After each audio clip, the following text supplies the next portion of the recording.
commitment to improve the health of Black women for generations to come. Tonight, the largest study of cancer risks among Black women ever. Well, it needs participants here in Georgia. Atlanta News First, Yasmina Alston spoke with one of the lead researchers on this project. And Yasmina, who is eligible for it?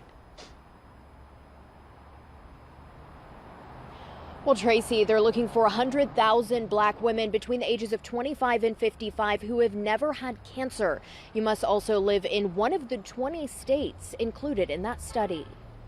We see you, we honor you, and we hope to partner with you to improve health. That's Dr. Lauren McCullough's mission, to better understand why Black women get more aggressive types of cancer.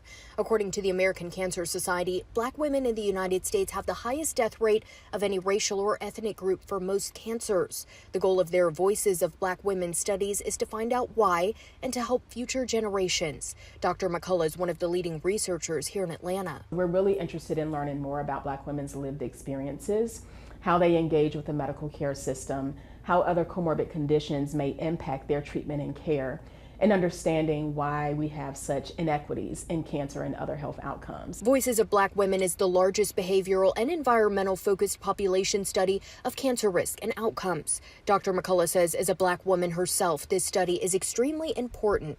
That's why the American Cancer Society needs other Black women to enroll in the 30-year study. It will look at 100,000 Black women and their lifestyle, medical conditions, racism and discrimination, plus other factors. Black women's voices have been muzzled for a very long time, and then when Black women began to use their voices, it was too powerful.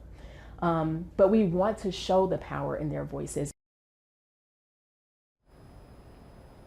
And Georgia is one of the eligible states in that study. So if you are interested in learning more or enrolling to participate, you can find that information on our website.